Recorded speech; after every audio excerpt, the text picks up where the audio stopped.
오늘은 고린도후서 35번째 시간으로 바울의 자기 자랑에 대해서 계속해서 하나님의 말씀을 묵상해 보도록 하겠습니다. 여러분, 우리는 계속해서 사도 바울이 고린도 교회 성도들에게 쓴 편지를 묵상하고 있습니다. 여러분, 바울이 고린도 교회에 왜 편지를 썼습니까? 안부 편지가 아니라 뭔가를 요청하고 도와달라는 그런 편지가 아니라 고린도 교회에 심각한 문제가 있었는데 그 문제에 대한 사도 바울의 고견, 그러니까 권면의 편지, 충고의 편지라고 이야기할 수가 있습니다. 여러분, 고린도 교회의 문제는 두 가지라고 그랬죠. 외적인 문제가 있고 내적인 문제가 있었다고 그랬는데, 내적인 문제라는 것은 거짓 교사들이 가만히 교회 안에 들어와서 선량한 성도들을 선동했다라는 것이고, 외적인 문제라는 것은 그때 당시에 고린도에 만연되어 있었던 인본주의 사상이라든지 음란한 우상문화, 이런 것들이 교회 안에 잠식되어 있었다라는 것입니다. 여러분, 세속화와 거짓 교사들에게 복음의 순수성을 잃고 사도 바울에 대한 의심을 하기 시작한 이 고린도 교회 성도들은 여러분, 급기야 사도 바울을 모함하기에 이르렀습니다. 그리고 사도 바울을 몰아내려고 했었죠. 그러나 여러분, 하나님의 은혜로 극적으로 이 고린도 교회 성도들이 회개하기에 이르게 되는데, 그래서 이제 회개하고 예수 그리스도로 복음으로 돌아오게 됩니다.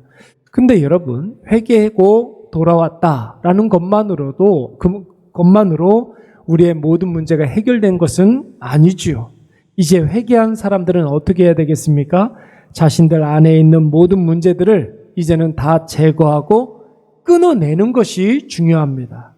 거기에서부터 진짜 회개가 시작된다고 하지 않았습니까? 여러분, 회개는 3요소가 있다고 그랬죠? 회개라는 것은 자기가 잘못했다라는 것을 먼저 깨달아야 되는 거예요. 회심의 단계. 그리고 자기가 잘못한 것에 대해서 고백하는 단계가 있다고 그랬습니다. 자백의 단계. 그리고 완전히 그 모든 잘못된 것들을 끊어내는 단계, 돌이키는 단계, 회개의 단계가 있다고 그랬습니다. 여러분, 그래서 사도 바울이 오늘 고린도 후서의 말씀을 쓰면서 고린도 교회의 가장 심각한 문제라고 이야기할 수 있는 거짓 교사들을 끊어내라고 권면하고 있는 것이죠. 여러분, 거짓 교사들은 스스로 자화자찬하면서 자천서를 내세웠습니다. 뿐만 아니라 위조 추천서를 가지고 와서 바울을 공격하기 시작했고, 있지도 않은 사실을 근거로 해서 바울을 모함하고 제거하려고 했습니다. 그래서 여러분, 고린도 후서 11장 이후의 말씀부터는 사도 바울이 조금 더 이렇게 적극적으로 고린도 교회 내에 있는 거짓 교사들에게 역공을 지금 펼치고 있는 것입니다.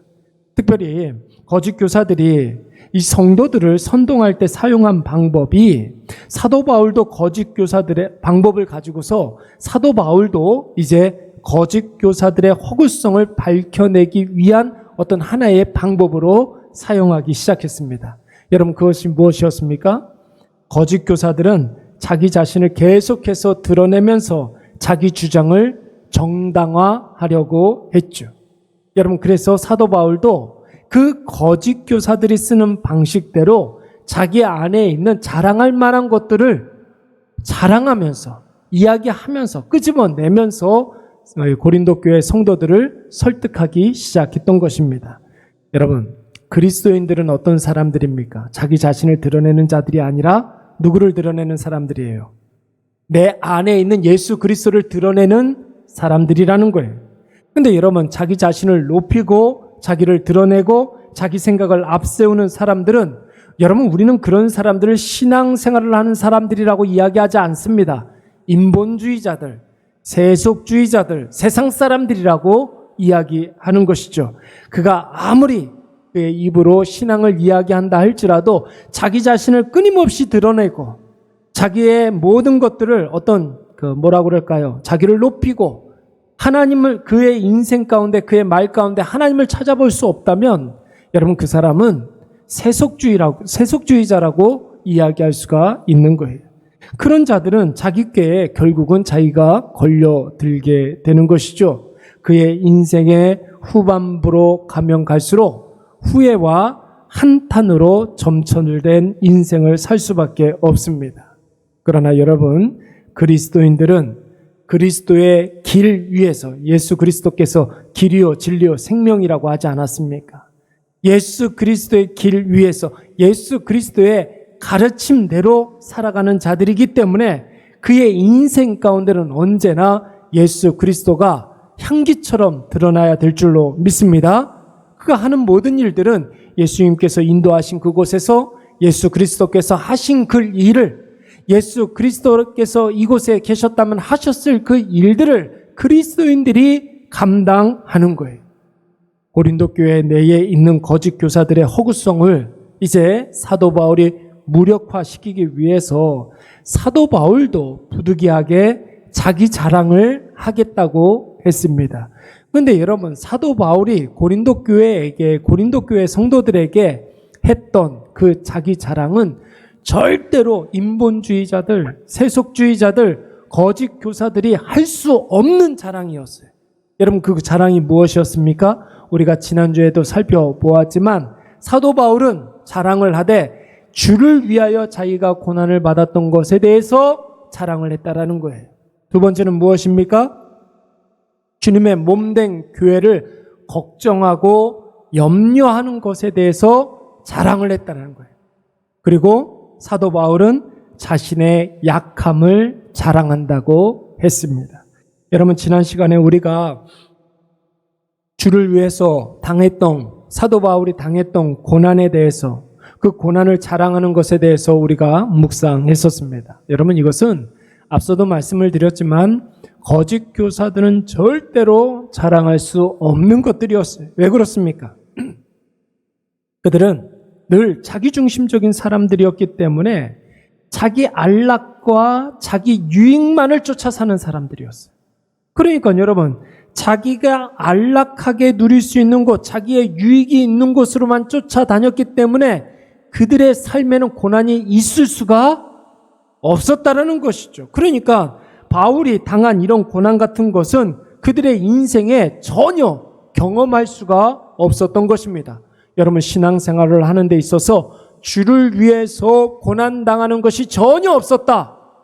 여러분, 그 사람의 신앙을 의심해 볼 필요가 있는 거예요. 신앙생활을 한다라는 것은 주께서 고난당하신 그 고난을 나도 십자가를 지고 간다는 것을 의미하는 것이거든요.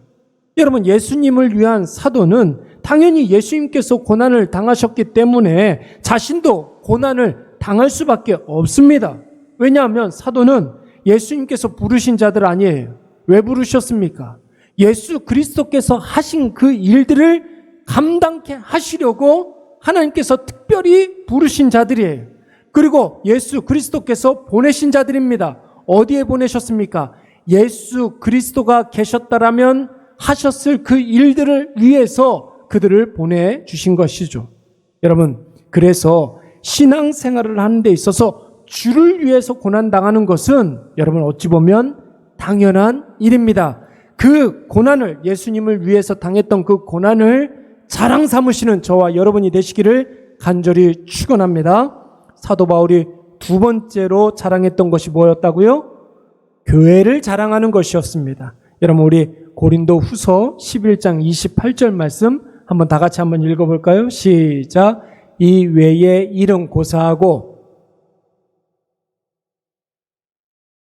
곧 모든 교회를 위하여 염려하는 것이라. 모든 교회를 위하여 염려하는 것을 지금 자랑하고 있습니다.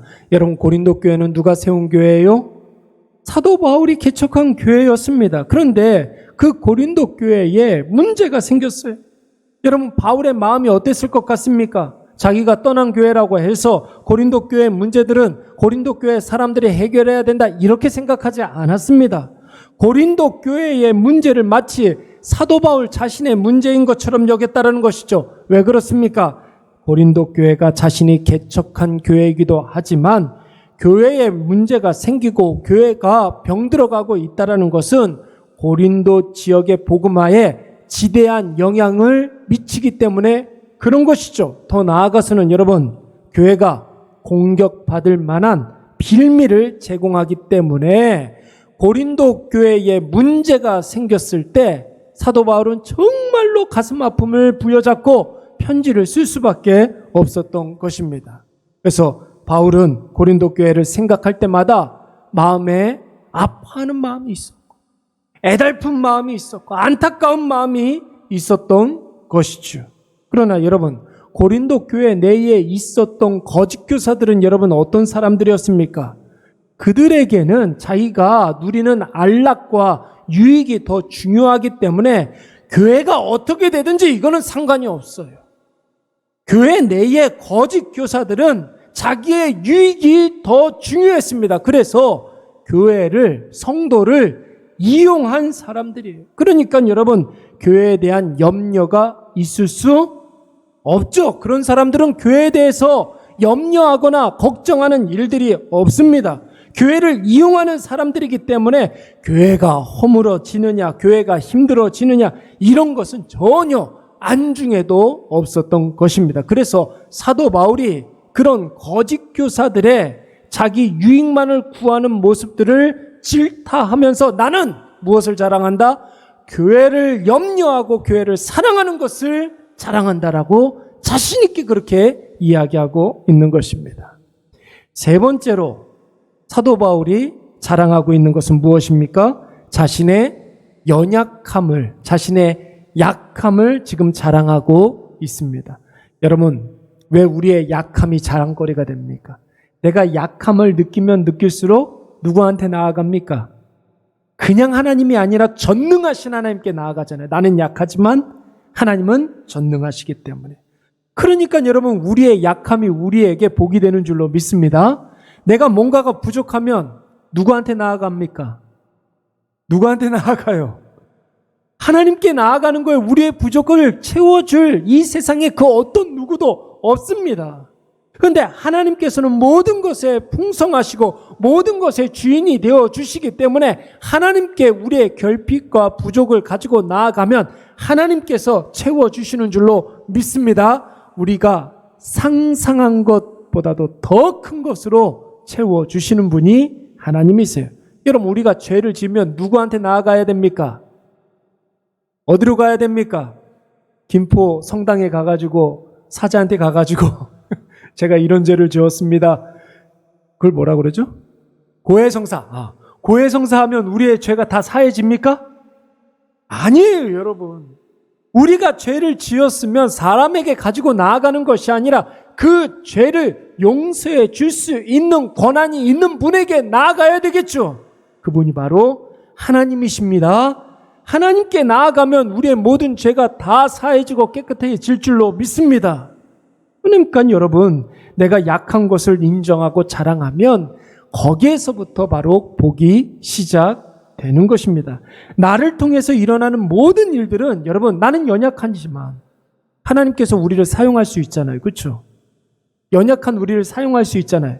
그래서 여러분, 나를 통해서 어떤 큰 역사가 일어났어요. 그러면 여러분, 내가 잘났다고 어깨에 힘주고 의시되고 그럽니까? 나는 나의 연약함을 알기 때문에 이 놀라운 역사를 내가 하지 않았다는 것을 우리는 잘 알아요. 그래서 누구께 영광을 돌려드려요? 그 일을 하신 하나님께 영광을 돌려드리게 되는 것입니다. 그래서 우리에게 자꾸만 연약함을 확인시켜 주시는 거예요. 하나님께 더 가까이 나아가게 하라고, 하나님께 더 크게 영광 돌리라고 우리의 연약함을 자꾸만 확인시켜 주시는 것입니다. 오늘도 우리는 우리의 연약함을 확인하지 않았습니까? 어떤 분들은 무더위 때문에 힘들어하는 사람들이 있어요. 어떤 사람들은 물질적으로 어려워하는 사람들이 있습니다. 어떤 사람들은 건강상의 문제 때문에 힘들어하는 사람들이 있습니다. 그런데 여러분, 그것을 느끼고 끝나는 것이 아니라 느꼈다면 그 문제를 가지고 하나님께 나아가면 그 사람에게는 복이 시작되는 줄로 믿습니다. 은혜가 시작되는 줄로 믿습니다. 여러분, 그래서 사도 바울은 자신에게 있었던 다메섹에서 있었던 일들을 이야기했던 것이죠. 자기의 연약함을 이야기하기 위해서 괜히 말하지도 않아도 되는 그 다메섹에서의 그 수치스러움, 그 다메섹에서의 자기의 좀 이렇게 모양 빠지는 그런 일들을 담대하게 이야기하고 있는 거예요. 여러분, 다메섹에서 어떤 일들이 있었습니까? 다메섹에 있는 그리스도인들을 잡으러 갔다가 다메섹으로 가는 그 길 가운데 해같이 빛나는 예수 그리스도를 만나게 됩니다. 그 즉시로 다메섹에 가서 예수 그리스도를 증거하게 되었는데 유대인들이 이 사도 바울을 죽이려고 했던 거예요. 청년 사울을 죽이려고 했던 거예요.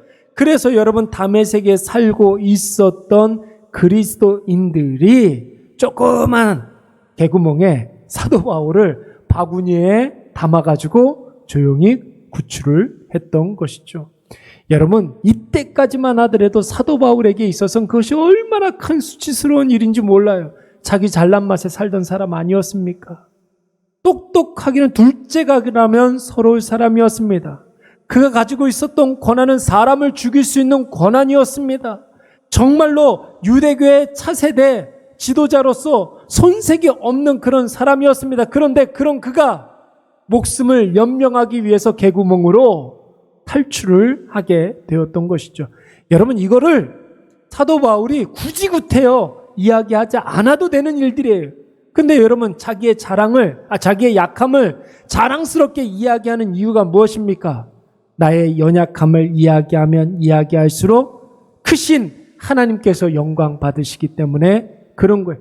나의 부족함을 이야기하면 이야기할수록 하나님께서는 더 크게 영광 받아주시는 줄로 믿습니다. 그래서 여러분, 우리의 연약함과 우리의 부족함을 두려워하지 마세요. 우리가 당하는 수치와 우리가 당하는 그런 부끄러움을 겁먹지 마세요. 우리가 수치를 당하는 그 순간 하나님께서는 역사하십니다. 그래서 하나님께서 더 큰 영광을 받아주시는 줄로 믿습니다. 하나님께서 나로 말미암아 영광을 받으신다면 그 영광이 곧 우리의 영광 아니겠습니까? 그래서 그 나의 연약함과 나의 약함을 사도 바울은 지금 자랑하고 있는 것입니다. 사도 바울의 자기 자랑 3가지 우리 한번 정리를 해볼까요? 어떤 것들이 있었습니까? 자기가 주를 위해서 당했던 고난에 대해서 자랑하고 있습니다. 여러분, 자랑하려거든 주 안에서 자랑하시기 바랍니다. 무엇을 자랑해야 되겠습니까? 내가 예수 그리스도 때문에 당했던 그 고난을 자랑하시기 바랍니다. 거기에서부터 성령의 역사가 시작되는 거예요. 또 무엇을 자랑하고 있습니까? 교회를 사랑하고 교회를 염려하고 교회에 대한 걱정을 지금 자랑하고 있는 거예요. 여러분, 옛날 성도들에게 우리가 배울 수 있는 여러 가지 좋은 전통들이 있지만 여러분, 옛날에 우리 신앙의 선배들은 참 교회를 너무너무 사랑했었어요. 제가 아는 어떤 장로님은 아들이 결혼을 했어요.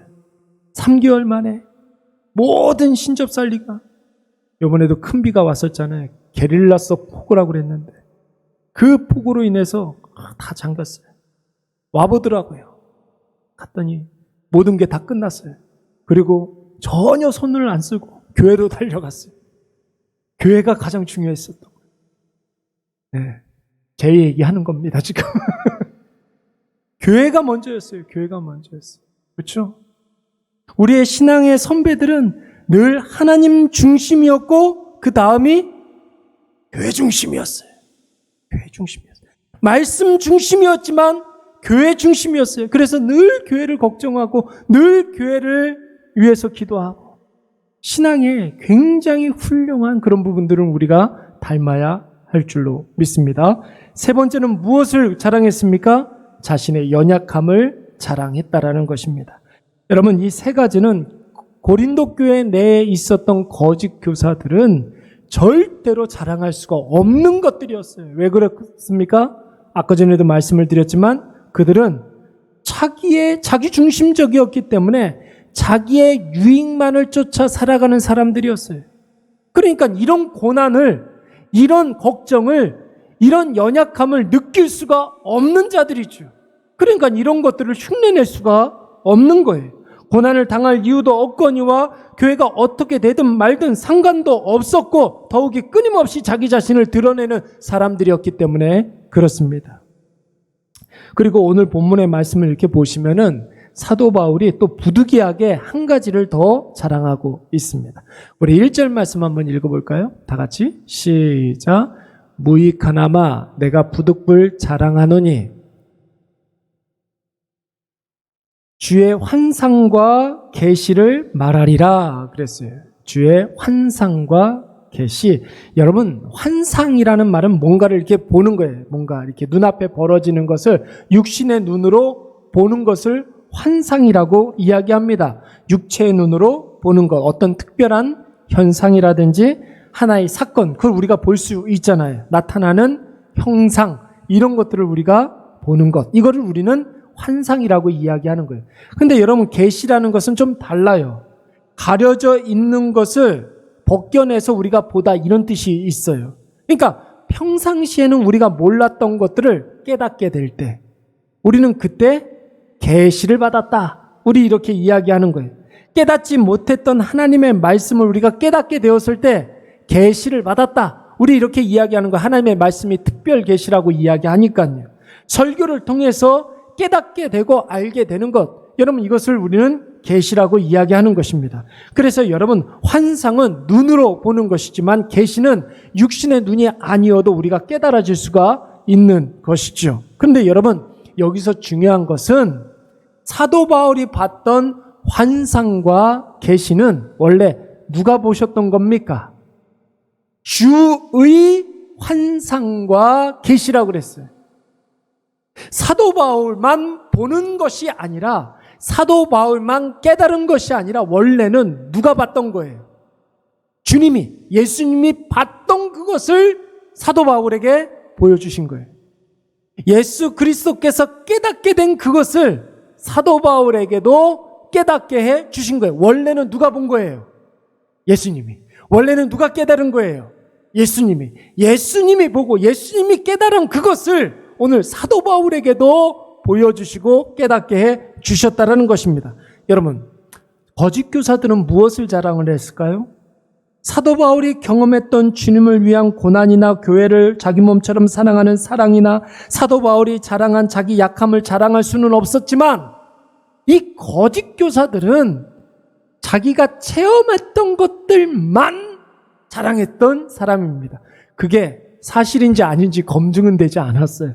자기가 만들어낸 이야기인지 진짜 경험한 이야기인지 그것은 검증되지 않았습니다. 그런데 교회 내에 있었던 거짓 교사들은 자기가 체험했던 것들만 이야기하는 거. 그러니까 여러분, 주님이 영광 받으시는 것이 아니라 누가 영광 받는 거예요? 자기가 영광 받게 되는 거잖아요. 말씀과는 전혀 상관없는 자기가 깨달은 여러 가지 영적인 원리, 말씀과는 전혀 상관없는, 성경 말씀과는 전혀 상관없는 자기만의 개똥 철학을 자꾸만 이야기하기 시작했다는 것입니다. 이런 것들을 자랑했던 것이죠. 아니, 이런 것들만 자랑했었습니다. 여러분, 너무나 유명했던, 여러분 기억이 나시는지 기억 다 나시겠죠? 1992년도 이거 생각나십니까? 예? 아니, 얼마나 유명했는지 날짜도 우리가 다 알아요. 그렇죠? 10월 28일 날 다미성교회에 휴거 대소동, 예. 휴거 종말 대소동, 이렇게 이야기하더라고요. 텔레비전으로 다 생방송했었잖아요. 그렇죠? 얼마나 떠들썩했는지 모르겠어요. 막 그 언론사마다 카메라 들고 가가지고 너나 할 것 없이 심층 취재를 했습니다. 여러분, 그 교회를 나가는 사람들이 얼마나 신나서 휴거된다는 그 교회로 향하는지 가서 인터뷰했잖아요. 그러니까 인터뷰하는 그런 교회의 신도들이 휴거받지 못한 사람을 얼마나 불쌍히 여기면서 그러면서 저 아직도 생각이 나요. 그렇죠? 근데 여러분, 그들이 휴거한다고 주장했던 근거가 뭐였어요? 근거가 뭐예요? 자기가 뭔가를 봤다는 것 아닙니까? 환상을 봤다는 거 아닙니까? 그래서 글자로 10월 28일 그 글자를 봤다는 것 아닙니까? 그래서 10월 28일 12시에 휴거된다고 하얀색 옷 입고 재산 이런 거 다 정리하고 하얀색 옷 입고, 그렇죠? 그 교회로, 좁아터진 그 교회로 이렇게 향하는 모습이 아직도 눈에 선합니다. 근데 여러분, 휴거가 됐어요? 안 됐어요? 안 됐죠. 그러면 여러분, 그들이 본 것은 무엇입니까? 헛것을 본 거예요. 개꿈 꾼 거예요. 진짜 그야말로. 여러분, 사람이 뭔가를 간절히 사모하고 뭔가에 이렇게 집착하면 헛것이 보여요. 그거 뭐라 그럽니까? 신기루 현상이라고 그러잖아요. 뭔가 굉장히 목말라 하면 오아시스가 보이는데 진짜 있는 오아시스가 아니라 신기루 현상이라고 하지 않습니까? 사람이 뭔가에 뭐 이렇게 빠져있고 집착을 하면은 거기에 매몰되게 되는 거예요. 헛것이 보일 때가 굉장히 많이 있습니다. 바울은 지금 거짓 교사들이 주장하는 자신들이 본 환상과 계시는 자기들이 만들어낸 이야기일 수도 있거니와 어쩌면 헛것일 수도 있다고 지금 돌려서 이야기하고 있는 거예요. 그러나 여러분, 사도 바울이 본 것은 무엇입니까? 주님이 보신 주님의 계시를 지금 자기가 봤다는 거예요. 주님이 보셨던 주님의 그 계획을 나에게 잠시 보여주셨다는 거죠. 주님이 계획하시고 준비하신 것을 자기가 지금 봤다라는 것입니다. 여러분, 그것이 무엇일까요? 2절 말씀 한번 읽어볼까요? 다 같이 시작. 내가 그리스도 안에 있는 한 사람을 아노니 그는 14년 전에 셋째 하늘에 이끌려간 자라. 그가 몸 안에 있었는지 몸 밖에 있었는지 나는 모르거니와. 아멘. 내가 그리스도 안에 있는 한 사람을 알았다는 거예요. 이게 누굴까요? 내가 어떤 사람을 알았다는 거예요. 누구예요? 자기 자신이에요. 자기 자신. 자기가 본 주님의 환상과 계시를 이야기하면서 내가 맞다! 자기 자신을 드러내지 않아요, 지금.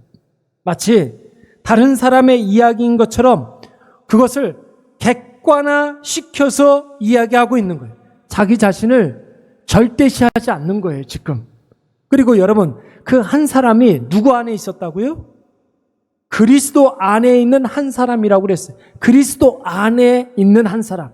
여러분, 그리스도 안에 있으면 누구나 경험할 수 있는 것이라는 소리예요. 이게.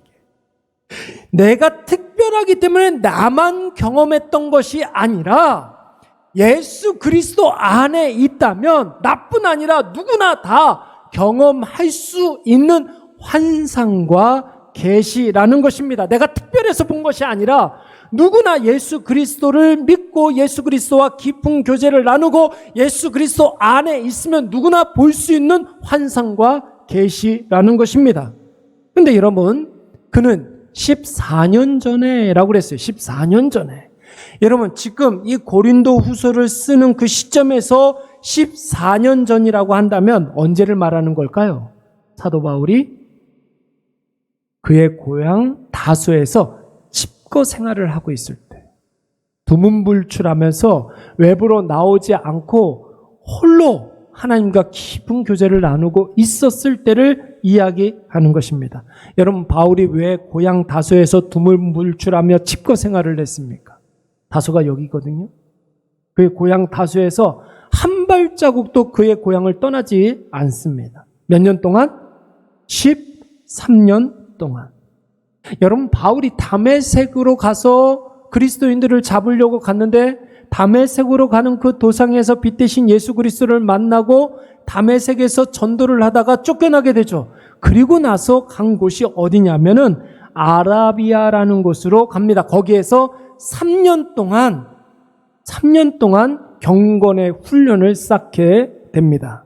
이때에도 여러분 3년 동안 사도 바울의 청년 사울의 공백이 생깁니다. 어떤 성경에서도 3년 동안에 사도 바울이 무엇을 했는지 언급하지 않아요.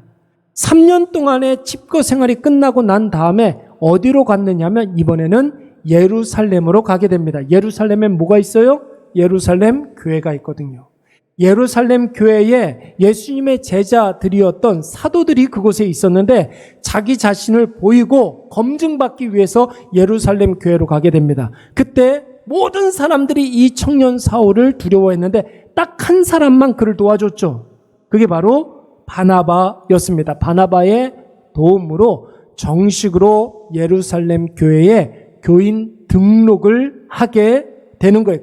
그래서 여러분, 사도 바울의 자기의 그 신앙의 이력은 언제나 예루살렘 교회에 있었던 거예요. 자기의 모교회가 된 거예요.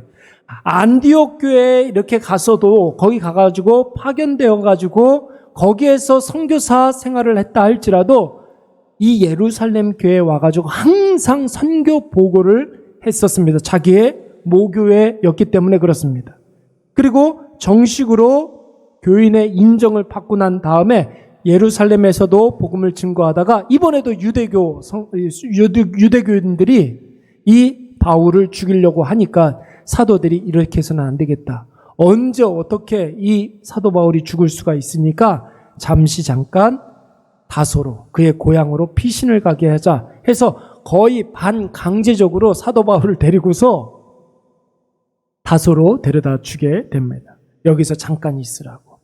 근데 그러면서 잠깐만 있어야 되겠다라고 생각한 그 세월이 무려 13년이나 지나게 되는 거예요. 여러분, 그 13년의 오랜 세월 동안 바울이 무엇을 했겠습니까? 뭘 했을까요? 물론 이제 경건의 생활을 훈련을 했고 하나님 앞에서 겸손하는 그런 방법들을 훈련했지 않았겠습니까? 예수가 구원자임을 확신하고 하나님 앞에 자기 자신을 드리는 결단을 하는 아주 굉장히 귀한 시간이었습니다. 여러분, 그 귀하고 복된 시간 동안 하나님은 바울에게 아무것도 안 하고 계속 기다리게만 하셨을까요? 그러지 않았다라는 것이죠. 오늘 바울은 그 기간 중에 예수께서 자신에게 예수님이 보신 비전과 계시를 바울에게 보여주셨다라고 한 거예요. 그 집거했던 그 13년 동안 예수님께서 보셨던 그 비전, 그 환상과 예수님의 그 계획, 그 계시를 사도 바울에게 보여주시고 깨우쳐 주셨다는 것입니다. 여러분 한번 생각을 해보세요. 세상적으로 볼 때, 겉으로 볼 때 내가 자의반 타의반 아니 강제적으로 아무것도 하지 못하고 집거를 하거나 아무것도 하지 못하는 그런 상황에 처해 있을 수가 있습니다, 여러분. 그럴 때가 있을 수 있겠죠. 그것이 어떤 문제이든 간에 어떤 경우이든 간에 내가 아무것도 하지 못하고 꼼짝달싹 못하는 그런 인생의 공백기를 우리가 맞이할 수가 있습니다. 있어요. 그러나 여러분 그 시간을 그리스도 안에서 해석하면 절대로 무의미한 시간이 될 수가 없는 것이죠. 가치 없는 시간이란 있을 수가 없습니다. 여러분 집에서 나오지 않고 두문불출하고 있는 사도 바울을 바라보면서 다소 고향에 있었던 고향 다소에 있었던 사람들이 얼마나 사도 바울을 우습게 여겼겠습니까? 어려서부터 사도 바울은 꼬마 사울은 천재라는 소리를 들었던 사람이었어요. 동네에서 똑똑하다고 인재가 났다고 칭찬받는 꼬마 사울이었습니다. 그래서 그의 부모가 어떻게 했습니까? 율법 교육을 시키기 위해서 예루살렘에 유학을 시켰던 거예요. 유학을 시켜놓은 다음에 들려오는 소식이 바울이 가말리엘 밑에서 공부하기 시작했다는 이야기가 들립니다. 그러니까 집 앞에 이렇게 현수막 이렇게 걸어놓고 꼬마 사울 가말리엘 문화에서 수학하다 이렇게 그런 거 걸어놨을 거 아닙니까? 그렇죠? 유대교에서 전도 유망한 차세대 리더라는 소식이 들려옵니다. 유대교의 대적자들, 기독교인들을 잡는 대단한 권한을 부여받았다는 소식도 들려오게 됩니다. 여러분, 동네 사람들이 얼마나 사도 바울을 자랑스럽게 생각했겠습니까? 그런데 여러분, 그런 청년 사울이 지금 13년 동안 집에서 나오지 않고 폐인처럼 살고 있는 거예요. 여러분, 근데 이것은 누구의 관점이에요? 세상의 관점이죠. 그건 인간의 관점이죠. 그때에도 바울은 주님과 관계를 맺고 있었고 교제를 나누면서 주님이 보신 그 계시와 환상을 보고 있었던 것입니다. 그러므로 혹시 우리 인생 가운데 잠시 이렇게 쉼표를 찍고 있는 분들이 계시다면 그때 주님과 깊은 교제를 나누시기 바랍니다. 그동안 보지 못했던 것을 보게 될 것이며 예수님이 앞으로의 계획들을 보여주실 줄로 믿습니다. 제가 아는 어떤 청년이 그런 사람이 있어요. 한 10년 동안 다니던 그 회사를 그만두고서 갑자기 어디 이게 출근을 하지 않게 되니까 어떻게 해야 되지? 뭘 해야 되지? 고민하는 그런 사람이 있었어요. 근데 그분이 내렸던 결론이 뭐였냐면 그러면 여태까지 직장 생활을 하면서 하지 못했던 새벽 예배를 좀 한번 해보자. 기도를 하는 것을 좀 한번 해보자 해가지고 요즘 새벽 예배 나오시는 분이 있어요. 여러분, 하나님께서 그에게 하나님이 보신 계시를 보여주실 줄로 믿습니다. 하나님께서 보시는 것을 그에게 보여주실 줄로 믿습니다. 여러분, 우리에게는 하나님과 함께하는 그 시간에는 공백기라는 것은 없어요. 비어있는 시간이라는 것은 없습니다. 주님 손 붙잡고 있으면 주님이 보신 그 환상과 계시를 우리에게 보여주시고 깨닫게 해주실 줄로 믿습니다. 셋째 하늘부터는 다음 시간에 보도록 하겠습니다. 자, 오늘 말씀 한번 정리를 해볼까요? 바울의 세 가지 자랑 뭐였습니까? 주를 위해서 당했던 고난, 교회를 걱정하는 그 걱정, 사도 바울의 연약함, 이것을 자랑했습니다. 여기에 한 가지 더해서 자랑했는데 그게 뭐였습니까? 자기가 경험한 환상과 계시를 자랑했어요. 그런데 여러분, 이 환상과 계시는 누가 원래 누가 본 것이라고요? 예수 그리스도께서 보신 환상을 바울에게도 보여주신 거예요. 예수 그리스도께서 깨닫게 된 그것을 바울에게도 깨닫게 해 주신 것입니다. 여러분, 그것을 볼 때 바울의 인생에 쉼표를 찍은 때였습니다. 우리가 그리스도 안에 있으면 의미 없는 시간이란 없습니다. 무가치한 시간이란 없습니다. 오히려 세상에서 분주하고 바쁘게 살면서 하나님의 의미를, 예수 그리스도의 환상과 계시를 못 볼 때가 훨씬 더 많죠. 오늘 이것을 꼭 기억하셔서 우리도 이 세상에서 무엇을 자랑하고 있는지 깊이 한번 묵상해 보시기 바랍니다. 사도 바울처럼 주를 위해서 고난받는 것을 자랑하시기 바랍니다. 교회를 걱정하고 염려하는 것을 자랑하시기 바랍니다. 순간순간 내가 경험해지는 연약함과 나약함을 자랑하시기 바랍니다. 그때 하나님께서 영광 받으시는 것이고, 하나님께서 나에게 보여주신 그 계시와 환상을 자랑할 때 하나님께서 그 계획과 그 놀라운 뜻이 우리의 삶 가운데 구체화되고 실현될 줄로 믿습니다. 우리 말씀